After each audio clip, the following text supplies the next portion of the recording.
of the Three Pyramids Network, the Ignorant Eclectic Mad Genius, man.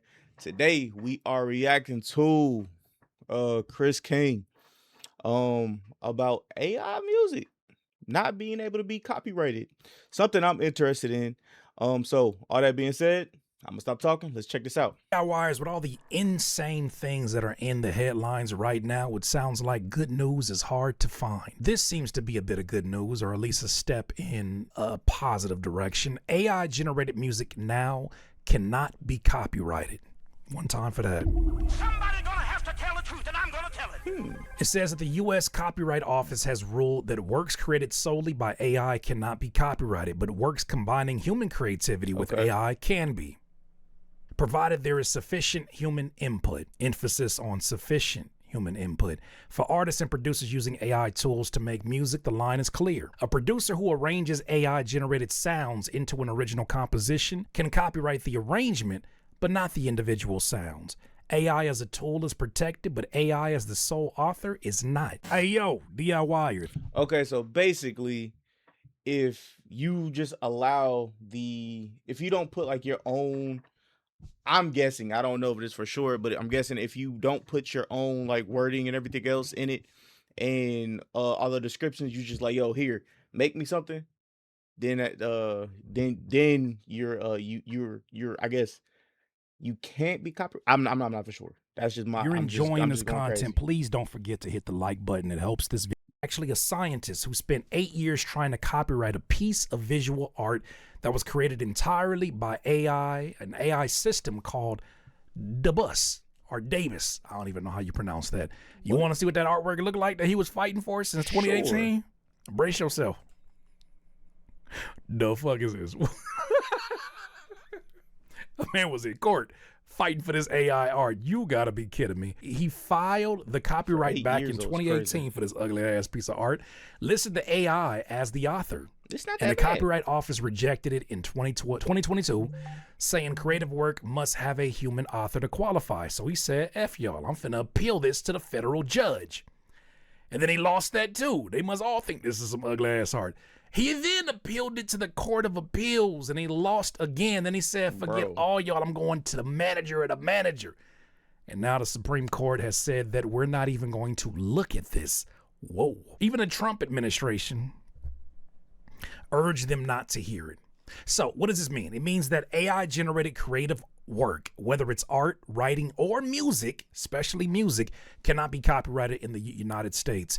That is now settled law. No human author, no copyright is what basically people will be met with. And for the music industry, this is massive because every AI generated song that's being uploaded to streaming platforms right now, nobody owns it. On one hand, that's a win for real artists because it says the laws does not recognize AI as a creator. But on the other hand, it creates a serious problem. If nobody owns that AI music, who's accountable when it floods Spotify and steals music or streams from artists who actually made something? That's true. Now you may be asking, how commonplace is that? Let me direct your attention over here. I don't know how many Madison Beer fans happen to be in the building, but this was an article here on In Music blog that says duplicates of Madison Beer's locket surfaces on Spotify. Oh, wow. A literal AI duplicate of Madison Beer's locket has appeared on Spotify under a fake artist name, raising copyright concerns. Yeah, because the other part of this also is the courts told us AI doesn't deserve a legal protection for what it makes, but nobody has figured out how to protect humans from what AI takes. Like they're still not slapping the hand that is being really egregious in that cookie jar. AI generated duplicate of Locket by Madison Beer has surfaced on Spotify under the name Sarah Yamaguchi, raising serious concerns about copyright infringement and the growing misuse of artificial intelligence in music distribution. The unauthorized release mirrors, you know what a mirror does, the original album in striking detail, from song titles and lyrics to melodies and overall structure. The project appears to replicate Locket in full. That's scary, and also like that's not creative. That's just somebody that's being lazy and is being greedy. But yeah, that's crazy. Insane. It is not labeled as a remix, tribute, or It's reinterpretation. not. Oh, that's There is even no worse. indication of official involvement from Beer, her team, or her labels. As a publication, no formal statement has been issued by the artist. I don't know what your timeline has been looking like as of recent, but boy, oh boy, I have been spending less and less time on social media because the amount of AI slop, the amount of what feels like people experiment with my viewership as if I am a hamster on a wheel or I am a lab rat, it is just getting to the point where it's like, of course that's AI. Yeah, hey, it looks real. But I didn't come here for a fake experience. Seems neither did SZA, as SZA's been working on her third album. She spoke with ID Magazine, and she spoke out about some of her views about what AI, or the people who utilize the tool AI, seem to love to copy the most. And she makes a valid point that I want. Well, that's because a lot of these individuals aren't super creative, and like with like either like it in music and well, not even just music, but like just the music at the moment that we're speaking about. Like it's better for you to just I guess steal somebody's art and then like repurpose it for yourself and then try to make money off of it because we've seen people do it before. So it's it's easier for you to do that. to highlight here. In the part of the article, she says, it's happening disproportionately with black music. Why am I hearing AI covers of Olivia Dean when Olivia Dean just came the fuck out? Somebody gonna wow. have to tell the truth, and I'm gonna tell it. She can't even collect the streams that are already underpaying her.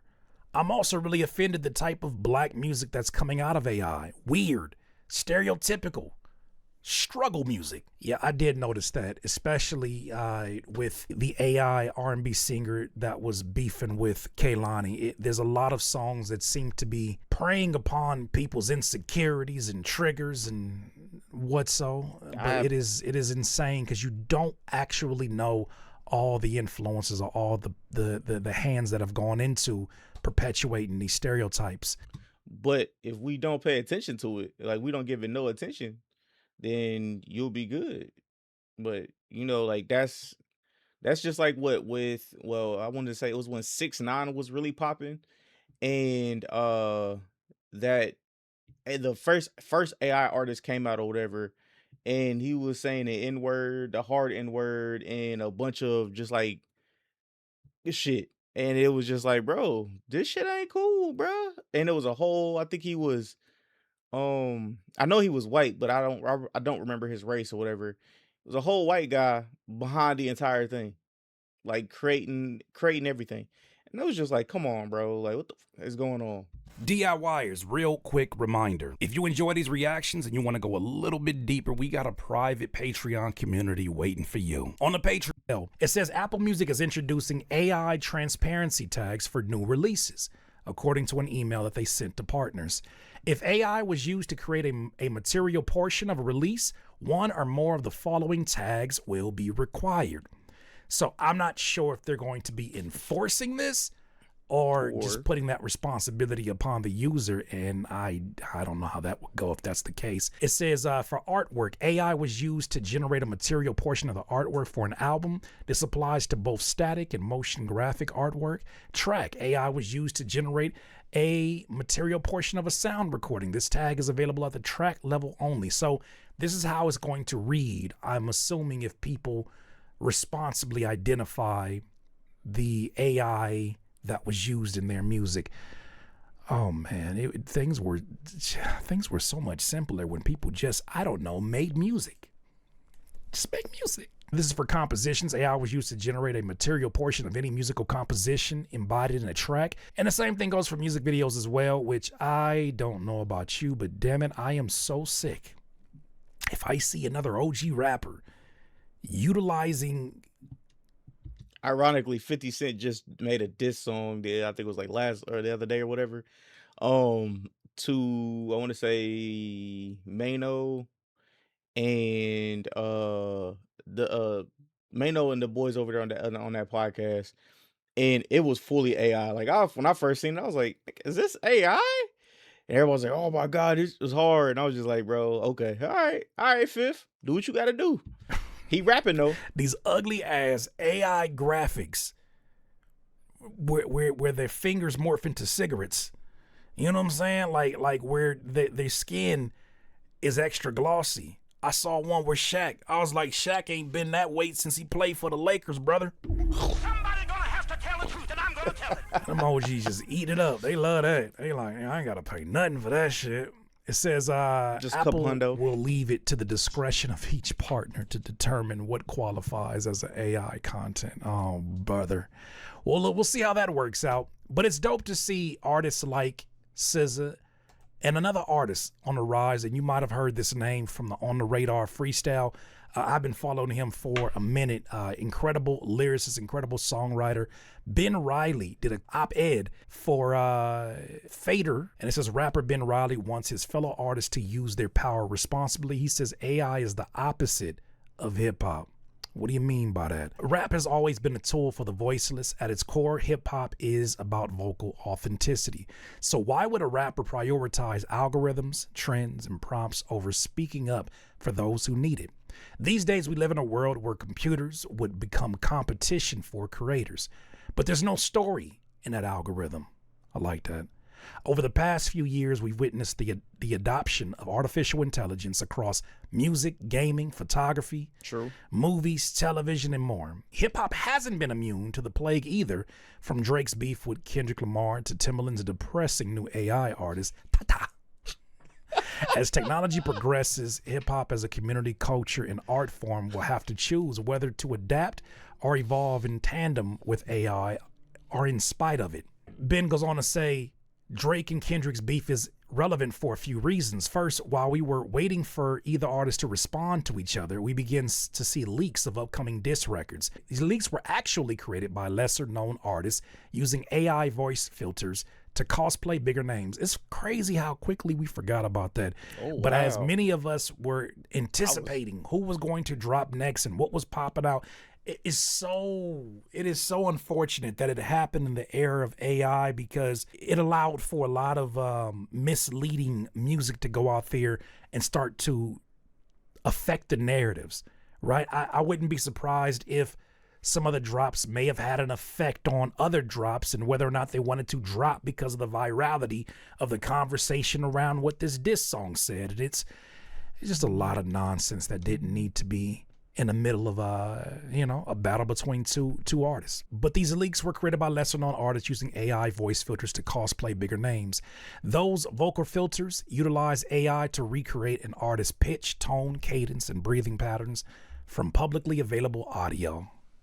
I.e. interviews, music, speeches, etc. While these songs briefly fooled many listeners, the truth eventually came out. On the surface, it could be viewed as a harmless prank, but the issue is bigger than it seems. Regardless of these AI disses quality, because some of them were actually good quality, it sets a dangerous precedent with audiences, knowing or unknowing, reshare this content as if it were real. As an artist, I know how difficult it can be to maintain control over your intellectual property. The idea that someone can use my likeness to create not only a song, but imagery and narratives that oppose what I stand for as a human scares me. Somebody gonna That's why there is like, I want to say there's not too many people do it, but there is like where you can basically trademark your face, trademark your voice, and things of that nature. So if anybody attempts to use it, you can sue their ass. From the stuff that I know. And the reason why I know about the voice part is because of voice acting. Like voice actors, some voice actors, I don't think all of them, but some voice actors are trademarking their voices from the little bit of research that I've done. And some of the people that I know who do voice acting. Um but yeah, and that was mainly because of AI and their voices being used for other unauthorized projects. I think was it Amazon had basically I think it was an anime that came out that was every it was no real voice actors, it was all AI voice actors, and voice actors was pissed off and they was like, "Yo, what the hell y'all doing?" And then the voice actors were mad, and then also the people were mad. I think it got fixed, but still, it was a whole thing. And then for the facial things and everything else, like these older celebrities and superstars, they've done that to where let's just say like Steven Seagal or something like that will just do that where he puts it on a younger body and like he can make a movie that type of way, whatever. I want to say, what was his name? The Terminator. I can't think about his name. Ah, damn it. The dude that played the Terminator, basically he did that in the last Terminator movie. It wasn't really him, but it was his face, and basically, I think Will Smith did it too. With Gemini, I want to say, yeah, I think yeah, he did it with Gemini. But that's off a whole tangent. Have to tell the truth, and I'm gonna tell it. And I just really, I'm. This is not going to be the hugest conspiracy theory, but I really do believe that the timing of all of this, the timing of AI, the timing of misleading media, it seemed to be right on par with these Epstein files that have been causing havoc and a lot of confusion and a lot of revealing of information. It is just, it's to the point where I see a lot of that kind of being some truth being mixed with things that are AI based just to get people to be, disinterested and move on and say it's all AI, if you ask me. While there are no rules and standards governing the misuse of someone's likeness and IP, the speed of AI development makes me wonder how long the fragile balance will last without improved regulation. Where the previous example merely copies an artist's likeness, I'm even more alarmed by those individuals using AI to pilfer others' ideas, combining them with bits and pieces of other artists to Frankenstein someone or something new.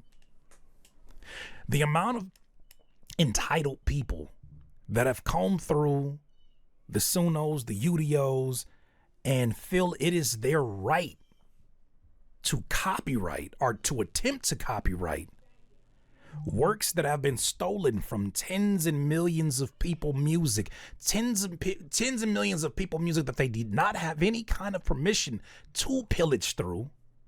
And then for these companies to use this as a product and sell subscriptions and make money off of it. And for, I guess, the only heat for them to get, the only legal heat for them to get, I should say, came from the major labels, is insane to me, because there's folks out here who are parading around with shit that they stole and they want you to be impressed.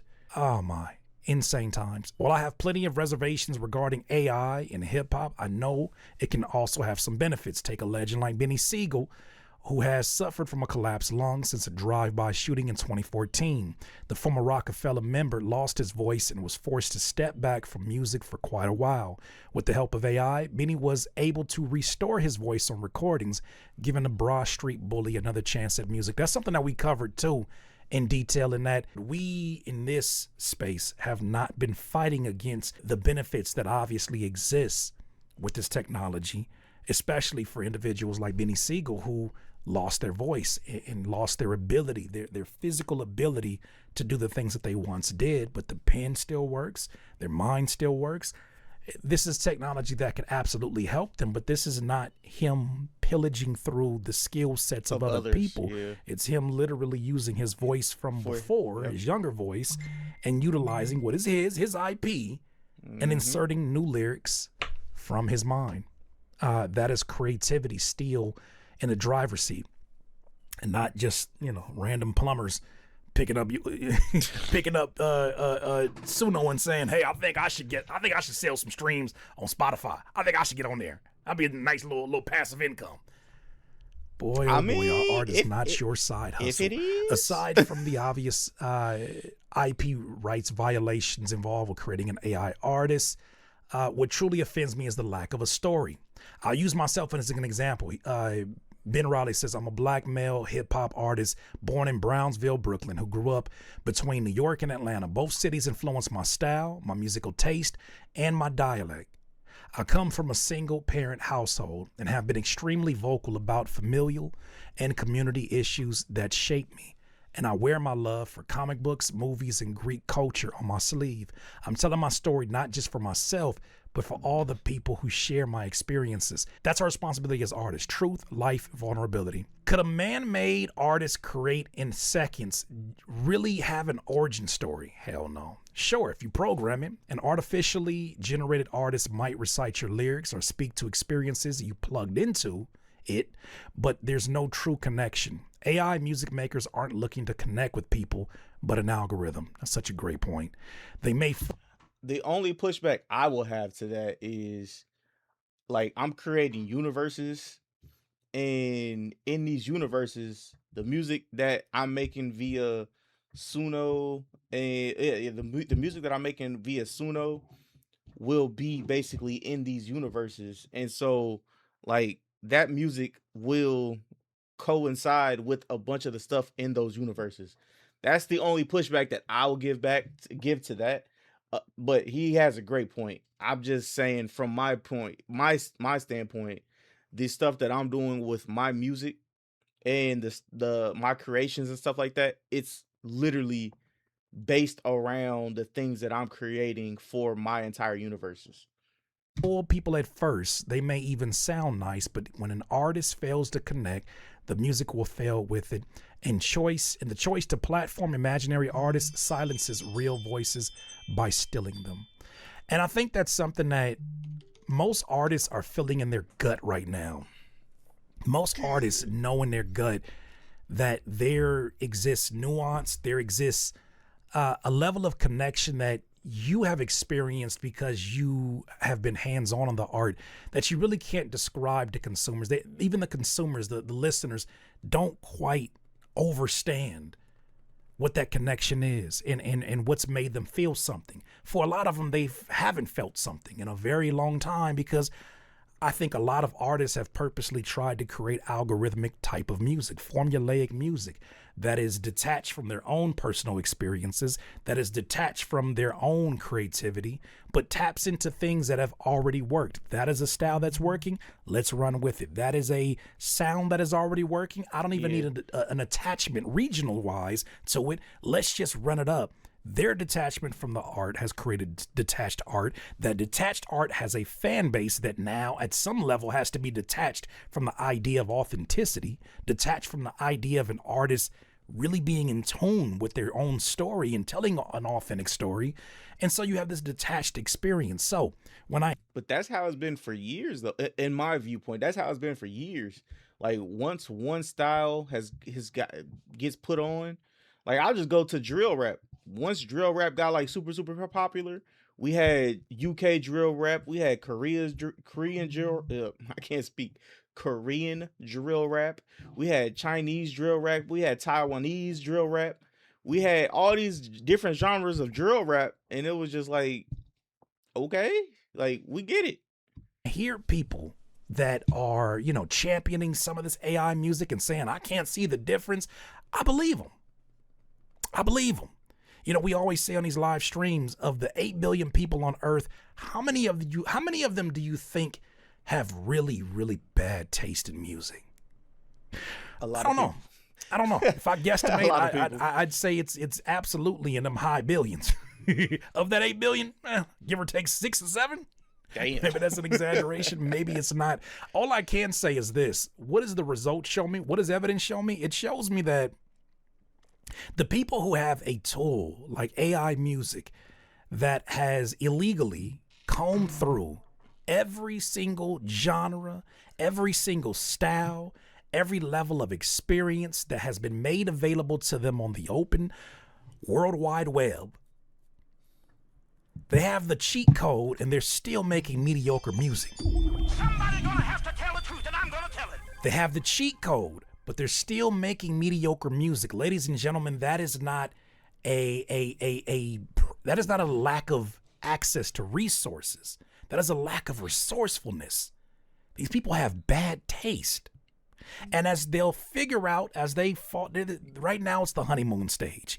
In a weird way, it reminds me of kind of like when ClickFunnels found its way through the producer community and the artist space. Of course, you got your people who only care about the dollar first, and then they eventually go to another hustle. Yeah, that's literally just what uh the whole thing with what's the name? The Andrew Tates and everything else. That was all on red pill before. Now they're not on red pill now. It's just like the just jumping from grift to grift. The grifters. That's what I was looking for. I feel like we're really in that stage right now where people are questioning, how much do I really care about having a genuine human connection to a story and to an artist and to music itself? I think what happens in that time period can be really scary for people who care about this, but it can also be a really dope time because it gives people a voice. It empowers certain people to say, no, fuck all that.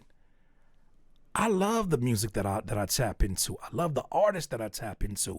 And I want to make sure that they have my full support. How can I support you? Beyond a stream that is 0.003 cents. Yeah. Oh, direct to consumer? Say Yep. less. I'm coming to buy your digital album. I'm coming to buy your vinyl. I'm coming to see you at a show. I think it could have a some it's obvious negatives, but a lot of positives as well. But I don't know. Those are my thoughts though, DIYers. You let me know. Let me know down in the comments down below what y'all think about this. Do y'all think anything, if you are into this type of stuff or whatever, you think anything I said was wrong, let me know. If you think I had a couple points, also let me know. Hit that like, hit that subscribe, and please, if you can, hit me with a hype. I look crazy right there. Hit me with a hype, a super hype. I think it's called it. Yeah, super hype. I'm tripping. And also, I am on the road to 1,000 subscribers, man. Help your boy out. Love each and every last one of y'all, man. I'll catch you on the next reaction, man. Peace. Oh, shout out to him. I appreciate all his videos. Cause it be putting me up on game for like the AI stuff that I'm involved in, cause I'm involved in that, plus a bunch of other things. Let me stop talking y'all ears off. I'm out, man. Peace.